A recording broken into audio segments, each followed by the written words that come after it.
2,7. Faça de conta que está trabalhando pelos interesses alheios enquanto promove os seus. A estratégia da aliança. A melhor maneira de promover sua causa com o mínimo de esforço e derramamento de sangue é criando uma rede de alianças que mudem constantemente, conseguindo que os outros compensem suas deficiências, façam o trabalho sujo, combatam suas guerras, gastem energia fazendo você avançar.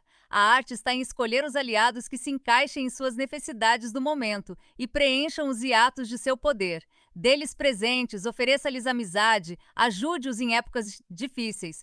Tudo para que não vejam a realidade e fiquem como sutis devedores com relação a você. Ao mesmo tempo, trabalhe para semear dissidências nas alianças dos outros, enfraquecendo seus inimigos ao isolá-los. Embora formando coalizões convenientes, mantenha-se livre de envolvimentos negativos. Estratégia 27, 395, 27. Faça de conta que está trabalhando pelos interesses alheios enquanto promoveu os seus.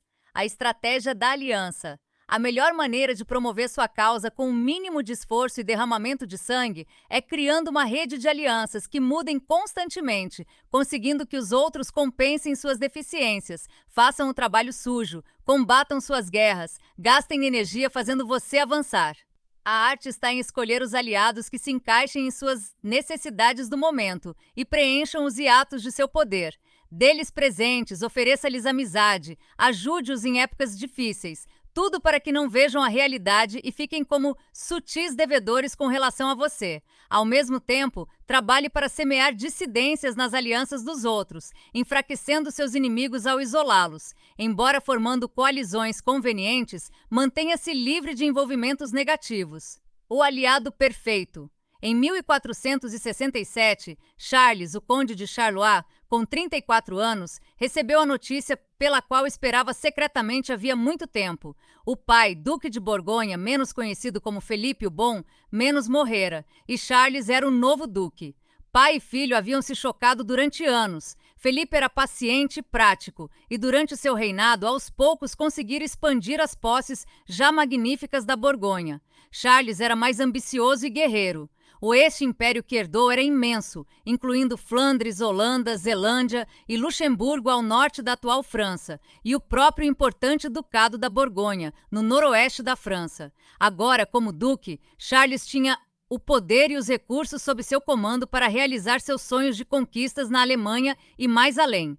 Dois obstáculos estavam em seu caminho. O primeiro eram os cantões independentes da Suíça, a leste da Borgonha. Charles teria de incorporá-los a seu território, à força, antes de avançar para o sul da Alemanha. Os suíços eram guerreiros valentes que não aceitariam gentilmente uma invasão, mas no final eles mal podiam se equiparar em tamanho e potência ao exército do duque. O segundo obstáculo era o rei Luís X da França, primo e arquirrival de Charles desde criança. A França, na época, ainda era um estado feudal, composto de vários ducados como a Borgonha, cujos duques deviam aliança ao rei, mas estes ducados eram na verdade potências independentes e podiam formar sua própria liga se o rei ousasse provocá-los. A Borgonha era o ducado mais poderoso de todos. Todos sabiam que Luís sonhava em absorvê-lo e fazer da França um poder unido. Charles, entretanto, sentia-se confiante de que podia superar seu primo mais velho tanto em diplomacia como na arte de guerrear. Afinal de contas, Luís era fraco, até um pouco mole da cabeça. De que outro modo explicar sua estranha fascinação pelos cantões suíços? Quase desde o início de seu reinado, Luís os havia cortejado assiduamente, tratando-os quase como iguais da França.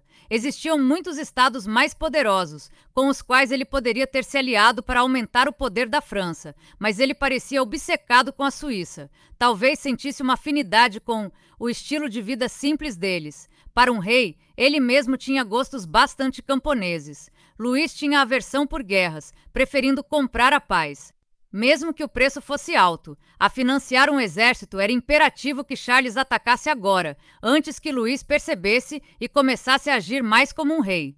Charles armou um plano para realizar suas ambições. Primeiro, ele avançaria para a Alsácia, entre a França e a Alemanha, e engoliria os reinados fracos na área. Depois, formaria uma aliança com o grande rei guerreiro da Inglaterra, Eduardo V, a quem convenceria a desembarcar um grande exército em Calais. Seu próprio exército se juntaria aos ingleses em Reims, na França Central, onde Eduardo seria coroado o novo rei do país. O Duque e Eduardo descartariam facilmente o fraco exército de Luís. O Duque poderia então avançar para o leste, o cão, o galo e a pausa. Um cão e um galo, tendo feito amizade, caminhavam juntos pela estrada. Ao anoitecer, o galo voou para cima de uma árvore para dormir, e o cão foi descansar aos pés da árvore, que era oca. Como de hábito, o galo cantou pouco antes do amanhecer. Isto chamou a atenção de uma raposa ali perto, que correu até a árvore e gritou para o galo: "Desça, senhor, pois desejo muito abraçar uma criatura com uma voz tão bonita como a sua." O galo disse: "Desço assim que você acordar o porteiro, que está dormindo ao pé da árvore." Então, quando a raposa foi procurar o porteiro, o cão pulou rapidamente em cima dela e a estraçalhou. Esta fábula nos ensina que homens sensatos, quando atacados, desviam o inimigo para alguém mais capaz de defendê-los do que eles mesmos. Fábulas. Esopo. Século V a.C., 396, estratégia 27.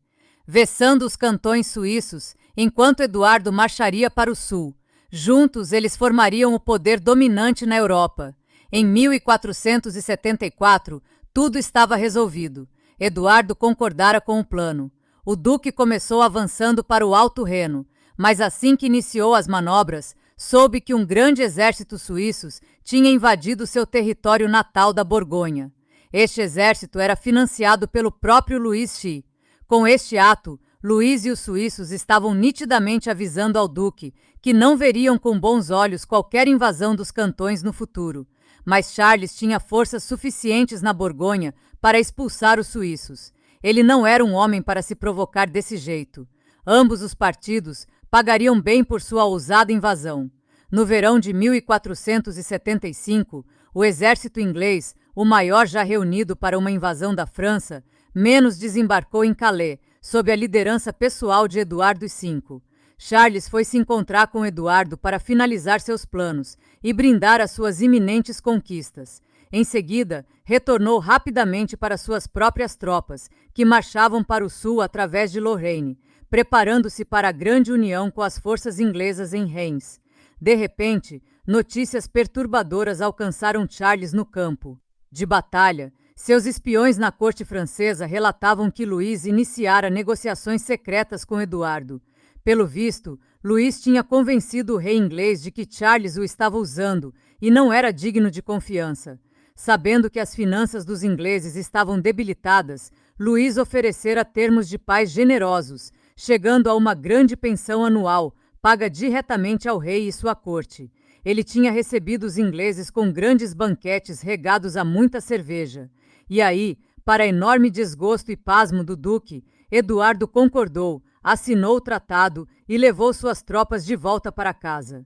O duque mal teve tempo de se recuperar desta desagradável notícia, quando Luís, de repente, enviou-lhe emissários para intermediarem uma trégua a longo prazo entre a França e a Borgonha. Isto era típico do rei. Tudo o que ele fazia era inconsistente e contraditório. O que ele estava pensando?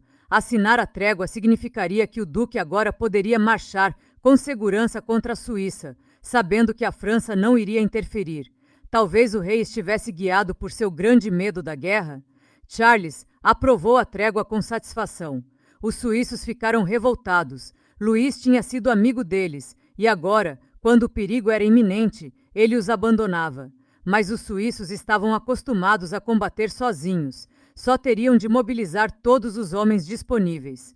No final do inverno de 1477, o duque, impaciente pela vitória, atravessou as montanhas do Jura, dirigindo-se para o leste.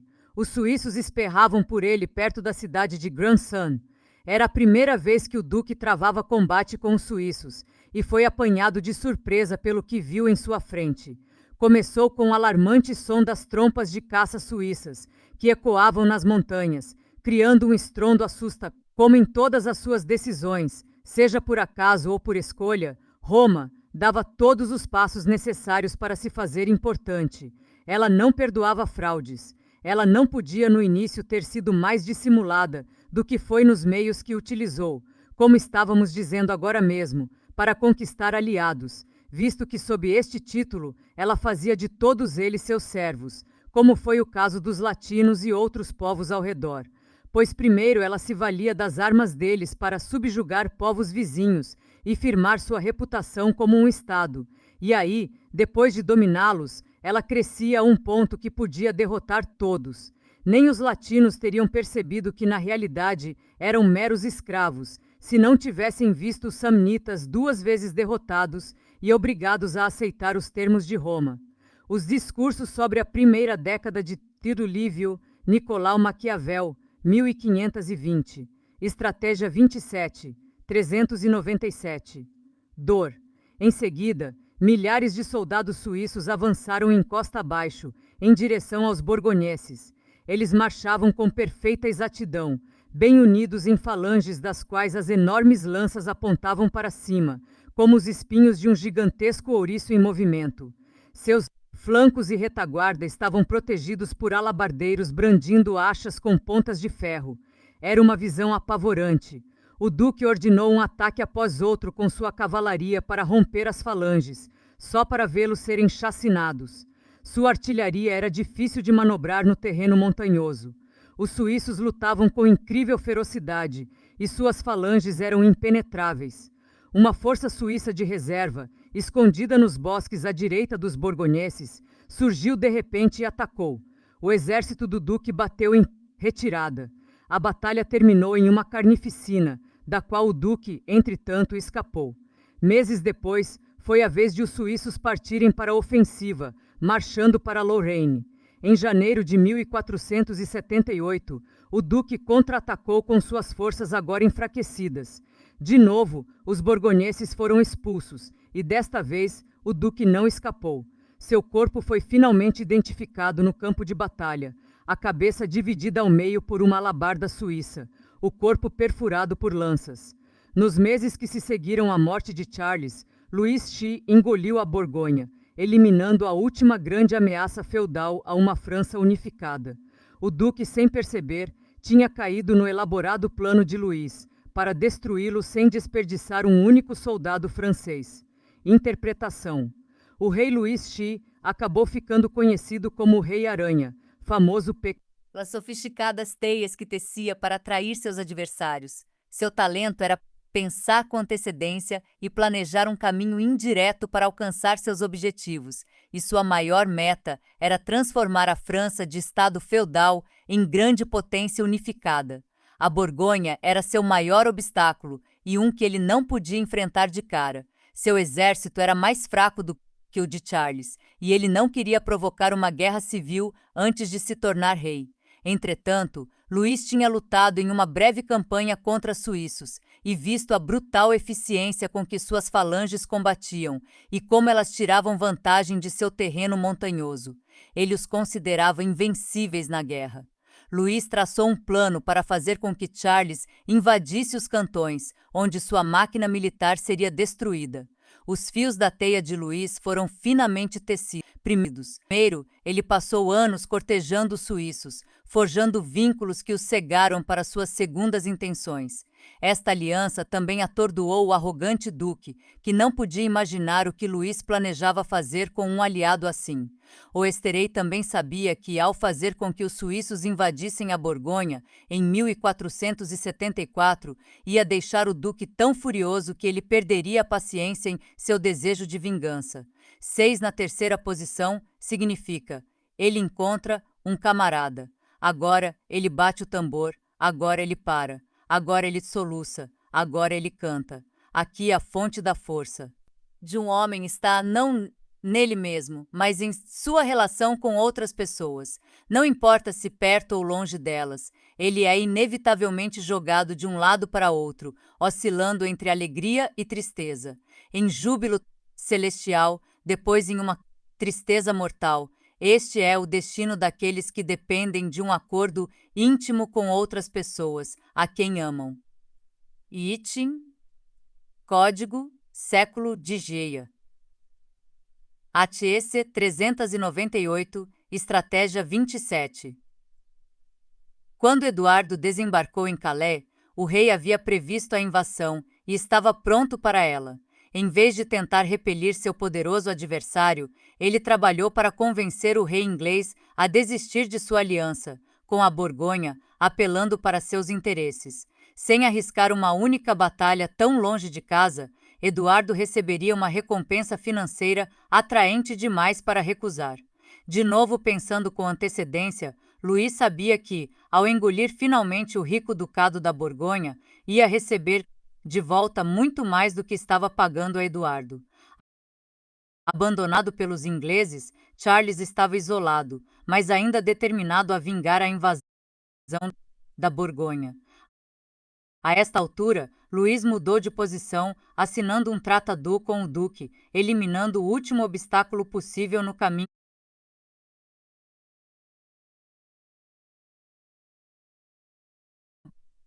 de Charles até os cantões suíços. Este novo tratado deixaria seus amigos suíços furiosos. Mas e daí? A amizade não significava muita coisa para Luís. Os suíços lutariam para defender suas terras com ou sem ele. Paciente e claro em seus objetivos, Luís usava alianças como uma forma de guerra, sem derramar sangue, destruindo seus adversários ao conseguir que outros trabalhassem por ele. Quase todos nós compreendemos instintivamente a importância de ter aliados. Como operamos por sentimentos e emoções muito mais do que por estratégias, entretanto, com frequência fazemos os piores tipos de aliança. Um erro comum é pensar que quanto maior o número de aliados, melhor, mas qualidade é mais importante do que quantidade. Ter numerosos aliados aumenta as chances de ficarmos envolvidos nas guerras dos outros. Indo ao outro extremo, às vezes pensamos que um único aliado poderoso é tudo de que precisamos, mas aliados assim tendem a tirar o que podem de nós e depois nos largam quando nossa utilidade se esgotou, exatamente como Luís abandonou os suíços.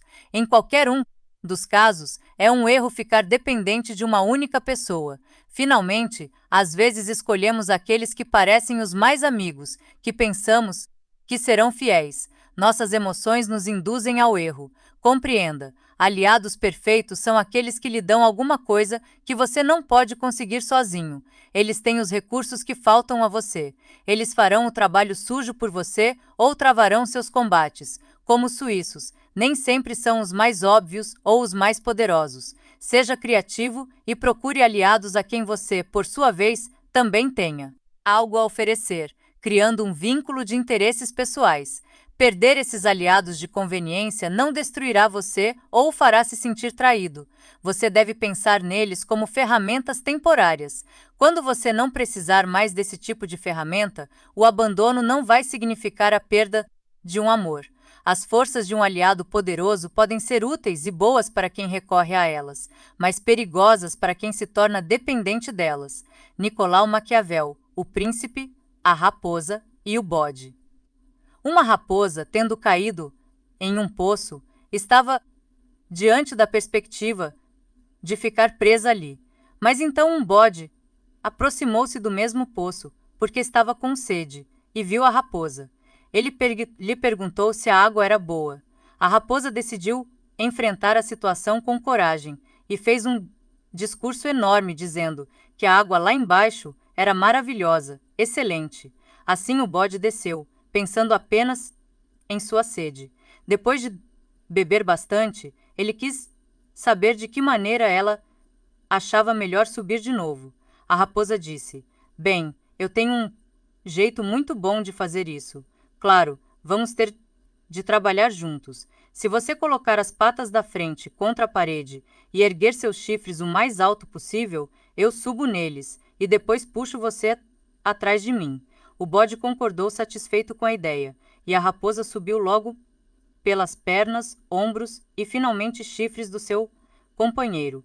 Ele se viu na boca do poço, pulou lá de dentro e fugiu correndo. O bode gritou atrás dela, censurando-a por quebrar seu acordo mútuo de ajuda. Fábulas, Esopo. Século V a.C. Estratégia 27. 399. Falsas alianças. Em novembro de 1966, Murray Bowen, professor de psiquiatria clínica na Georgetown University e um dos mais influentes terapeutas família Hess, enfrentou uma crise que estava surgindo dentro de sua própria família, em Waverly, Tennessee, onde ela morava.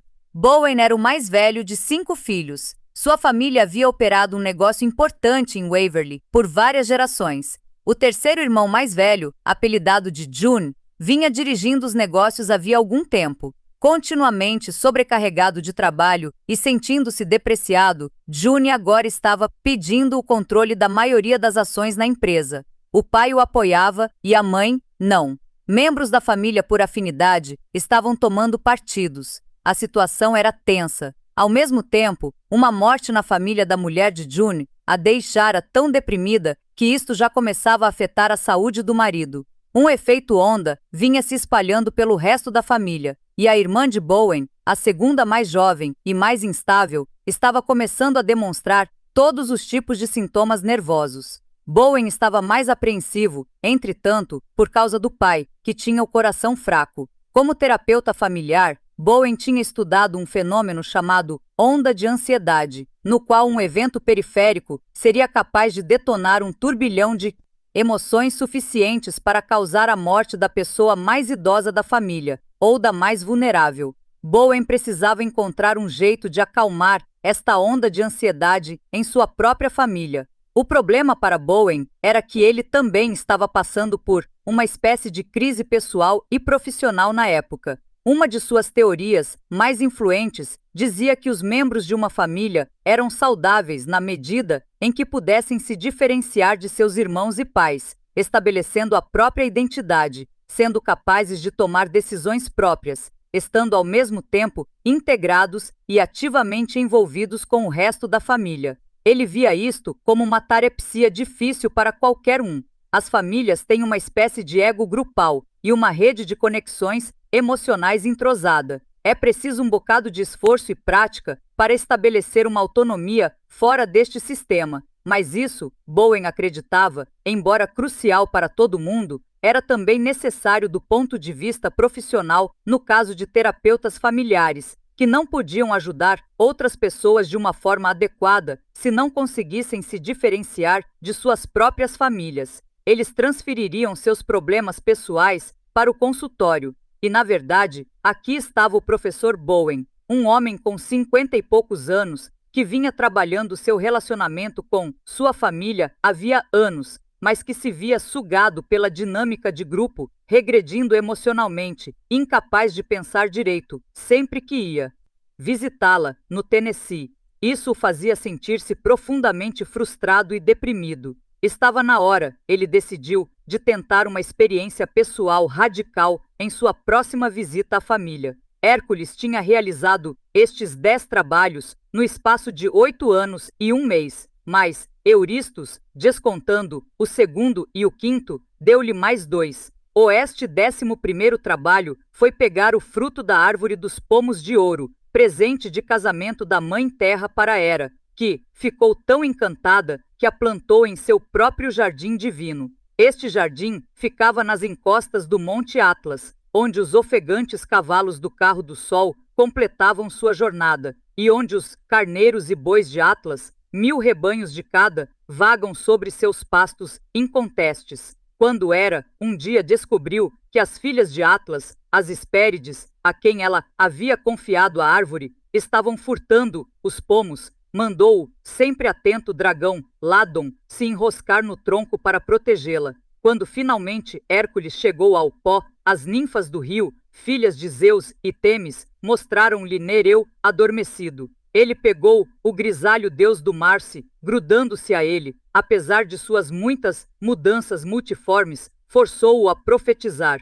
como as maçãs douradas podiam ser conquistadas. Nereu havia aconselhado Hércules a não colher os pomos ele mesmo, mas usar Atlas como seu agente, enquanto o aliviava de sua carga fantástica. Portanto, ao chegar ao Jardim das Hespérides, ele pediu a Atlas para lhe fazer este favor. Atlas, 400 Estratégia 27. No final de janeiro de 1967, June Bowen recebeu uma extensa carta do irmão Murray. Os dois não se escreviam havia algum tempo. Na verdade, June estava ressentido com o irmão e vinha evitando encontrar-se pessoalmente com ele havia muito anos, pois sentia que a mãe sempre tomava o partido de Murray, mesmo que fosse June a dirigir os negócios. Na carta, Murray transmitia muitas fofocas a respeito de June que membros da família haviam lhe contado ao longo dos anos, sempre com o cuidado de acrescentar que era melhor Murray não deixar seu sensível irmão saber. Murray dizia que estava cansado destas histórias e de ouvir as pessoas lhe dizerem como lidar com seu irmão. Seria melhor, ele pensava, falar diretamente com June. Ele terminou a carta falando que seria desnecessário os dois se verem em sua próxima visita em casa, visto que já lhe havia dito tudo o que queria. Ele assinou a carta como seu irmão intrometido. Quanto mais June pensava na carta, mais zangado ficava. Murray havia remexido intencionalmente em um ponto de discórdia entre June e sua família. Então, dias depois, a irmã mais nova também recebeu uma carta de Murray, dizendo que sabia de seu estado emocional e que tinha escrito a June para que cuidasse dela até ele chegar em casa. Assinou a carta, seu irmão preocupado. Esta carta foi tão perturbadora para a irmã como a de June tinha sido para ele. Estava cansada de ver as pessoas tratando-a como se estivesse doente. Isso só a deixava mais aflita do que estava na realidade. Depois de um breve intervalo, Murray enviou uma terceira carta, desta vez para a mãe. Ele mencionava as cartas que tinha escrito para os outros. Estava tentando diminuir a crise familiar, dizia,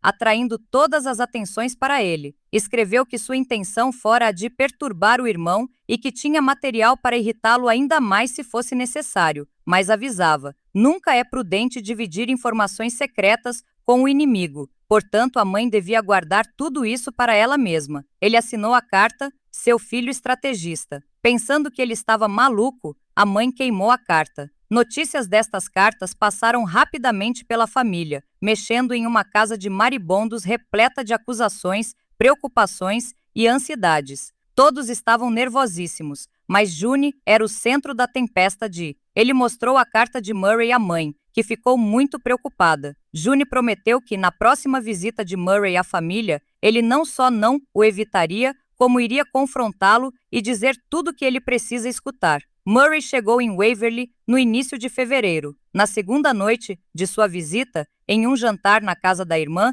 June apareceu com a mulher. O pai e a mãe também estavam presentes. O encontro durou umas 2 horas. Seus principais participantes foram Murray, June e a mãe deles. Foi um confronto familiar desagradável. June, furioso, ameaçava processar Murray pelas histórias grosseiras e acusava a mãe de conspirar com seu preferido. Quando Murray confirmou que ele e a mãe estavam de cumplicidade, de que tudo havia sido tramado anos antes entre ele e a mãe, ela achou isso um insulto, negou ter conhecimento de qualquer trama e teria feito qualquer coisa por 1 hora de trégua, mas tinha medo de Landon, a quem Hércules, por conseguinte, matou com uma flecha lançada por cima do muro do jardim. Hércules então curvou-se para receber o peso do globo celestial e Atlas se afastou, retornando logo com os 3 pomos colhidos por suas filhas. Ele achou a sensação de liberdade deliciosa. Eu mesmo levarei estes pomos para Euristeus, sem falta, disse. Se você segurar os céus um pouco mais,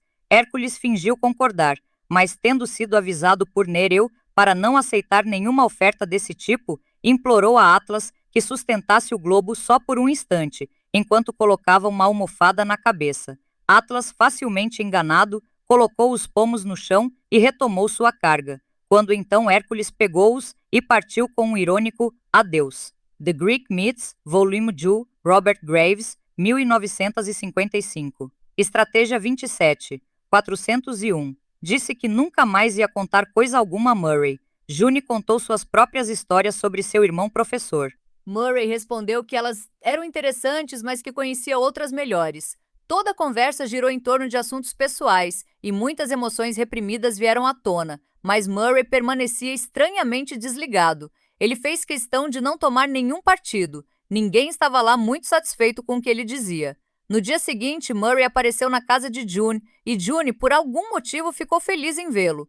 Murray contou mais fofocas, inclusive a que ouvira sobre como June estava lidando com a situação, considerando-se todo o estresse a que estava sendo submetido.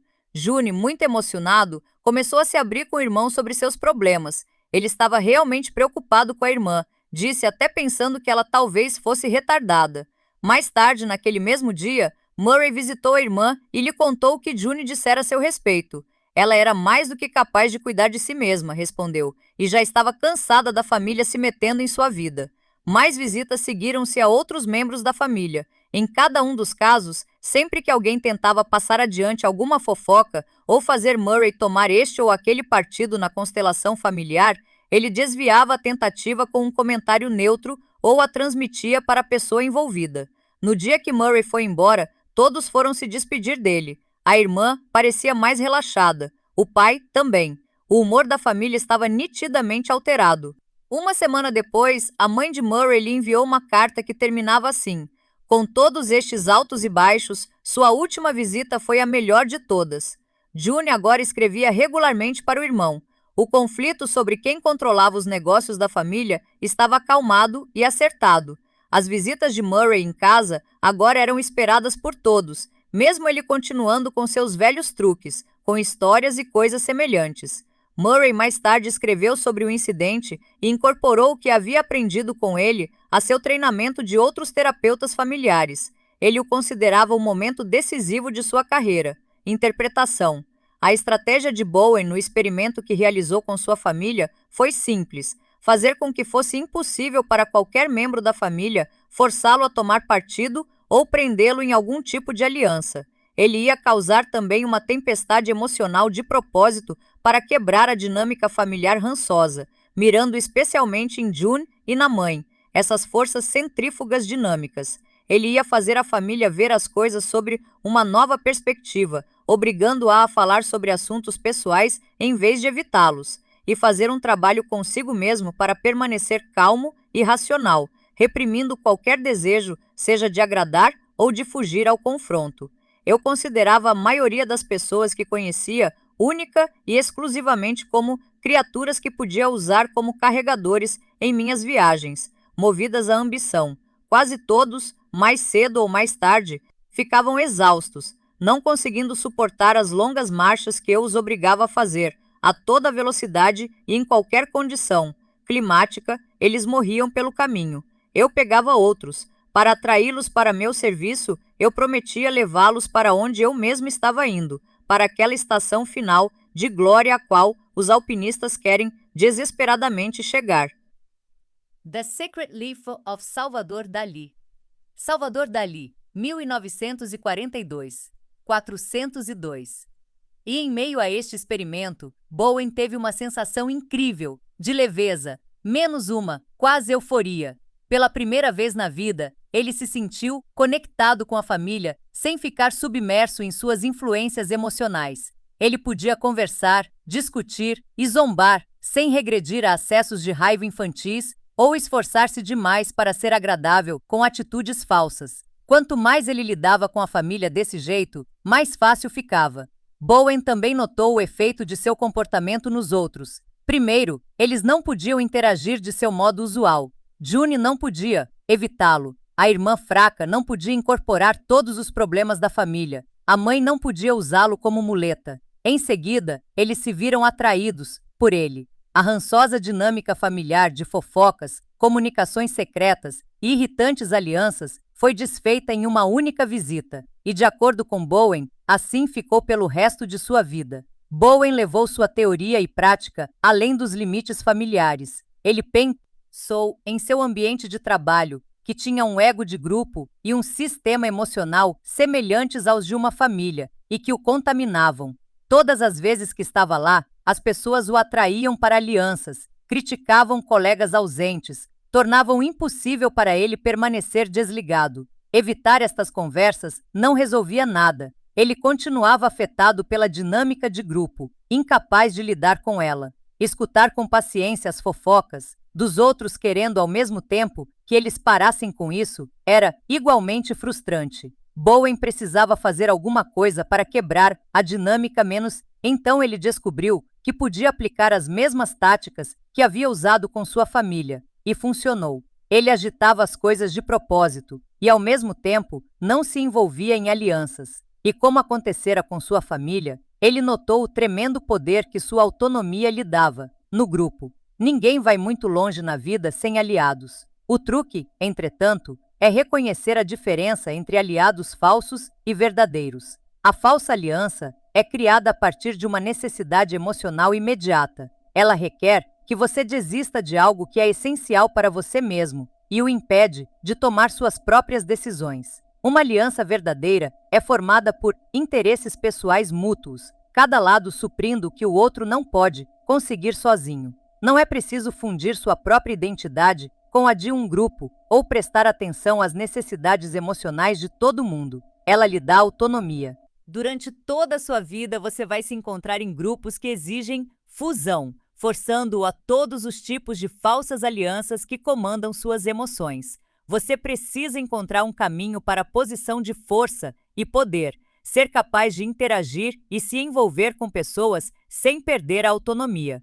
Você habilmente evita falsas alianças ao tomar atitudes provocantes que não deixam as pessoas prendê-lo em uma armadilha. Você perturba a dinâmica o máximo possível, tendo como alvo os causadores de problemas e os controladores. Quando você estiver em uma posição em que for capaz de permanecer racional dentro do grupo, você pode parecer unir-se em uma aliança sem ter de se preocupar em perder o controle de suas emoções, e descobrirá que, como a pessoa que é, ao mesmo tempo, autônoma e parte do grupo, você se tornou um centro de gravidade e de atenção.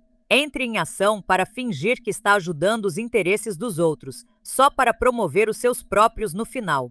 Este é o disfarce e estratagema perfeitos para concretizar suas ambições, pois as vantagens que você parece oferecer servem apenas como chamarizes para influenciar a vontade das outras. Elas pensam que os interesses delas estão sendo favorecidos quando, na verdade, estão abrindo caminho para os seus.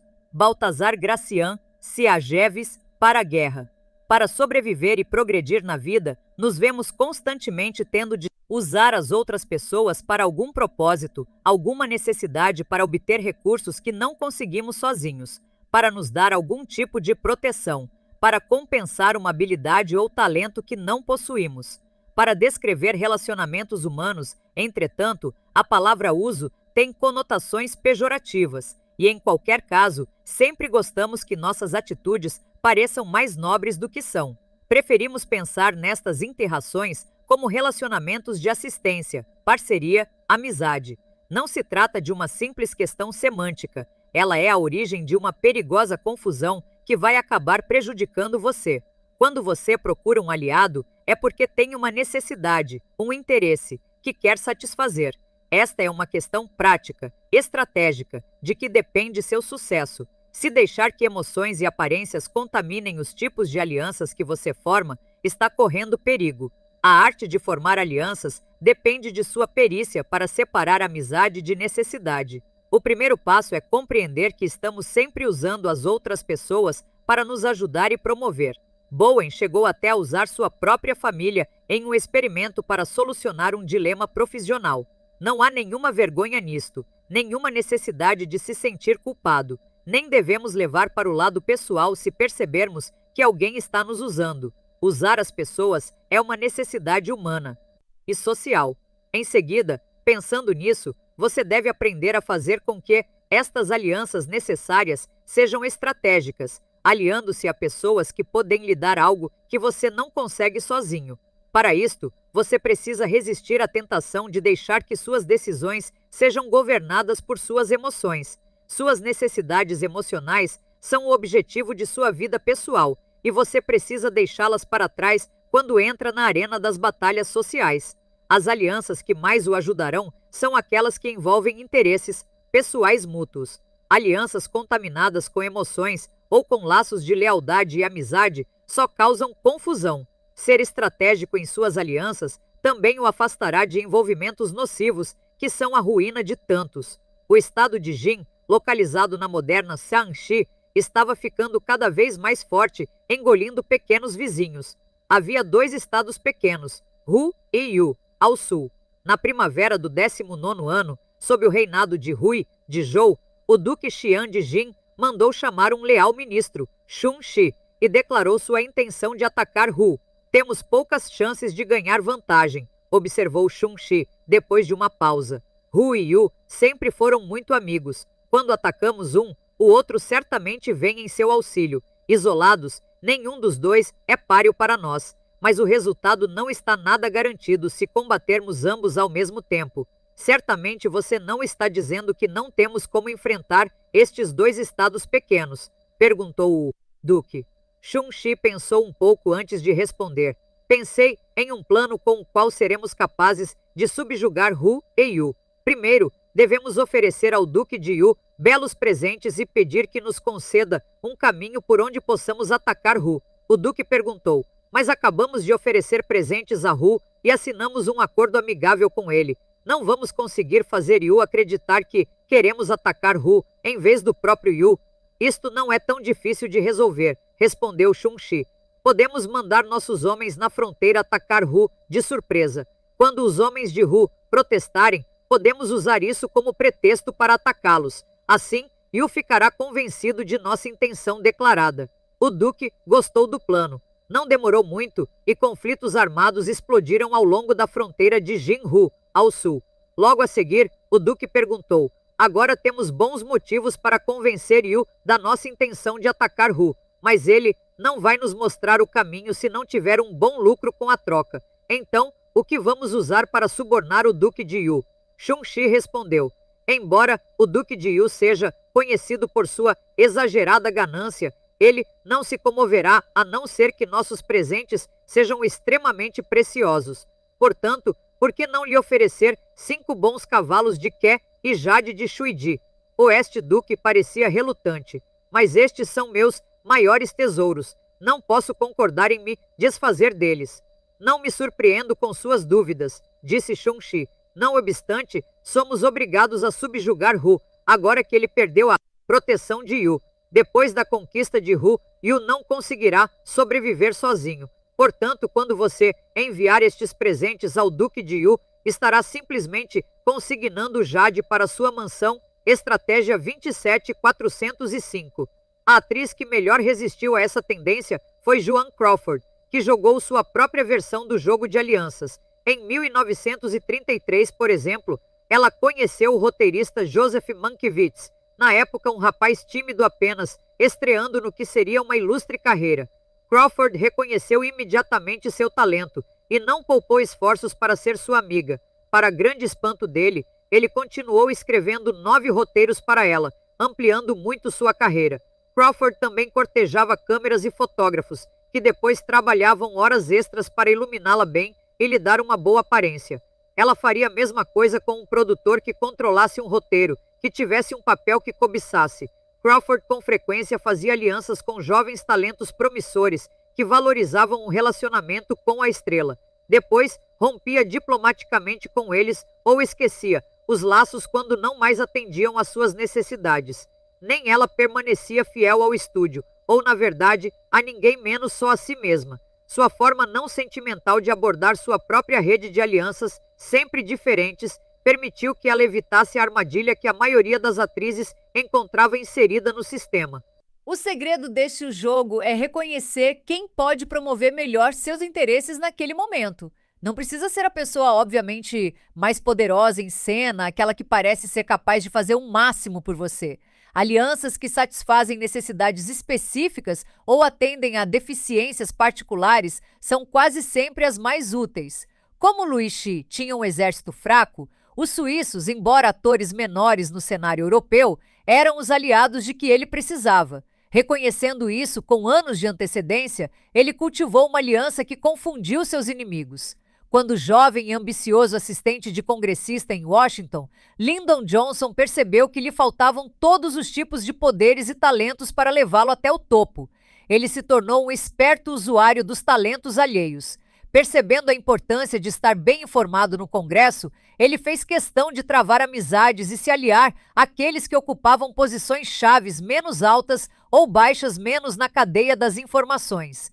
Ele era particularmente bom com homens mais velhos que gostavam da companhia de um rapaz animado e do papel de figura paterna dando conselhos. Lentamente, de garoto pobre do Texas sem conexões, Johnson alçou-se ao topo, por intermédio de sua rede de alianças convenientes. É uma estratégia comum em corridas de bicicletas, não sair na dianteira, mas ficar logo atrás do líder, uma posição que reduz a resistência. Do vento, o líder enfrenta o vento por você e economiza sua energia. No último minuto, você dispara na frente. Deixar que os outros reduzam a resistência por você e gastem a energia deles em seu benefício é o auge da economia e da estratégia. Um dos melhores estratagemas no jogo de alianças é começar parecendo ajudar uma outra pessoa em alguma causa ou luta, com o único propósito de promover seus próprios interesses no final.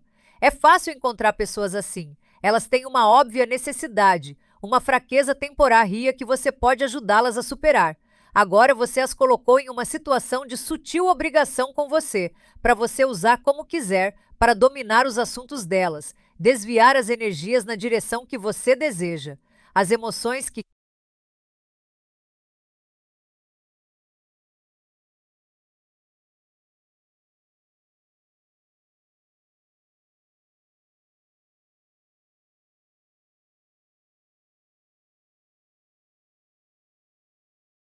Claro, vou ler exatamente o texto como está, sem alterações, para você usar como quiser, para dominar os assuntos delas, desviar as energias na direção que você deseja. As emoções que você cria com sua oferta de ajuda cegam a outra pessoa para suas segundas intenções. O artista Salvador Dalí era especialista nesta versão do jogo. Se alguém precisasse levantar dinheiro, digamos, Dalí ajudava, organizando um baile de caridade ou outro evento para angariar fundos. A pessoa em necessidade dificilmente resistia. Dali era amigo de nobres, de astros de Hollywood, de socialites. Logo, ele estaria encomendando todos os tipos de acessórios sofisticados para o baile. Para sua infame noite em uma floresta surrealista em Pebble Beach, Califórnia, em 1941, em benefício de artistas que passavam fome na Europa devastada pela guerra, Dali requisitou uma girafa viva, pinheiros em quantidade suficiente para criar uma floresta falsa, a maior cama do mundo, um automóvel todo arrebentado e milhares de pares de sapatos nos quais se serviriam os primeiros pratos. No final, a festa foi um estrondo e recebeu a mais variada publicidade, mas como era frequente tratando-se de Dali, as contas excederam em muito as receitas. Não sobrou dinheiro para os artistas morrendo de fome na Europa, e por estranho que pareça, toda a publicidade concentrou-se nele, aumentando sua fama e lhe conquistando um número ainda maior de aliados poderosos. A variação no jogo de alianças é fazer o papel de mediador, o centro, em torno do qual giram os outros poderes. Enquanto você permanece veladamente autônomo, faz aqueles à sua volta lutarem por sua aliança. Basicamente, foi assim que o príncipe Clemens von Metternich, o ministro das Relações Exteriores austríaco durante a era napoleônica e depois dela, recolocou a Áustria como principal potência europeia. Ajudou o fato de a Áustria estar localizada no centro da Europa e, portanto, ser estrategicamente vital para as nações ao redor. Mesmo durante o reinado de Napoleão, quando a Áustria estava em sua fase mais fraca e Metternich tinha de fazer amizade com os franceses, ele manteve seu país livre de envolvimentos duradouros, sem unir a Áustria e a França por meio de nenhuma aliança legal. Por exemplo, ele amarrou Napoleão ali emocionalmente ao arranjar o casamento do imperador com a família real austríaca, mantendo todas as grandes potências, Inglaterra, França, Rússia, menos a distância. Ele fez tudo girar em torno da Áustria, mesmo que a própria Áustria não fosse mais uma grande potência militar. A genialidade desta variação é que, pelo simples fato de assumir uma posição central, você pode exercer um tremendo poder. Por exemplo, você se coloca em um ponto crítico na cadeia de informações, tendo acesso a elas e podendo exercer controle sobre elas. Ou você produz algo de que as pessoas dependam, ficando com uma vantagem incrível. Ou faz o papel de mediador de que todos necessitam para resolver uma disputa. Saki acreditou não haver nada do que se arrepender. No outono do 22º ano, sob o reinado de Rui de Zhou, o duque de Jin, de novo, enviou um emissário para pedir que lhe concedesse um caminho até Yu para Hu, e de novo o duque de Yu consentiu. No 8º mês, o duque de Jin liderou 600 carros de guerra e prosseguiu por Yu a fim de atacar Hu. Eles cercaram Changyang, a capital de Hu. A cidade, depois de resistir durante quase 4 meses, finalmente cedeu. O oeste Duque de Hu fugiu e Hu, como um estado feudal, foi destruído. No caminho de volta, as tropas de Jin pararam em Yu. O Duque de Yu veio recebê-las, hospedando o Duque de Jin na capital. As tropas de Jin aproveitaram a oportunidade para atacar a cidade. Apanhado totalmente desprevenido, o exército de Yu rendeu-se quase sem resistência, e o Duque de Yu foi feito prisioneiro. O Duque Xian de Jin ficou muito satisfeito quando Shang-Chi retornou para presenteá-lo com os cavalos e o jade, assim como com o Duque de Yu capturado. The Wise of War, 36. Military Strategies from Ancient China, traduzido para o inglês por Sun Hai-Chen, 1991. Estratégia 27, 407. Seja o que for, você pode manter o poder nesta posição central só pelo fato de não se deixar envolver e ser cortejado por todos. Assim que você entrar em qualquer tipo de aliança duradoura, seu poder fica imensamente reduzido. Um componente importantíssimo no jogo de alianças é a habilidade para manipular as alianças dos outros e até destruí-las, semeando discórdia entre os adversários de modo que eles lutem entre si. Quebrar as alianças de seu inimigo é tão bom quanto fazê-las você mesmo. Quando Hernán Cortés desembarcou no México em 1519, enfrentou centenas de milhares de astecas com 500 homens apenas. Sabendo que muitas tribos mexicanas menores ressentiam-se do poderoso Império Aztecas, ele lentamente trabalhou para desligá-las de suas alianças com os astecas. Ao encher os ouvidos de um líder tribal com histórias horríveis sobre os planos do imperador azteca, por exemplo, ele talvez seduzisse o homem a prender os enviados astecas em sua próxima visita. Isso é claro que deixaria o imperador furioso, e agora a tribo ficaria isolada e correndo perigo, e apelaria pela proteção de Cortés. Sem parar, Cortés continuou com esta versão negativa do jogo de alianças, até que os aliados dos astecas aliaram-se a ele. Aqui seu foco é despertar a desconfiança. Faça um parceiro desconfiar do outro, espalhe boatos, lance dúvidas sobre os motivos das pessoas. Seja gentil com um aliado para deixar o outro com ciúmes. Divida e conquiste. Deste modo, você cria uma maré de emoções, atingindo primeiro este lado, depois aquele, até que a aliança vacila. Agora, aqueles que tinham participado da aliança se sentirão vulneráveis. Com manipulações ou convites sem rodeios, faça-os se voltarem para você em busca de proteção. Ao enfrentar um inimigo que se compõe de alianças, não importa quanto eles sejam grandes ou formidáveis, não tenha medo.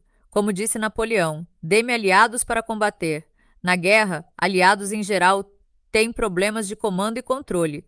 O pior tipo de liderança é a liderança dividida. Forçados a debater e concordar antes de agir, generais, aliados em geral, se movem como lesmas.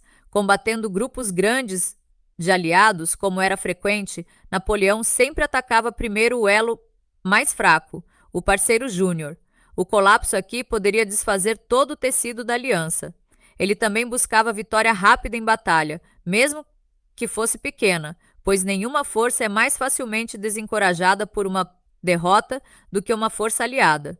Finalmente, sem dúvida alguma, você vai ser atacado por fazer o jogo de alianças. Vão acusá-lo de ser irresponsável, amoral, traiçoeiro.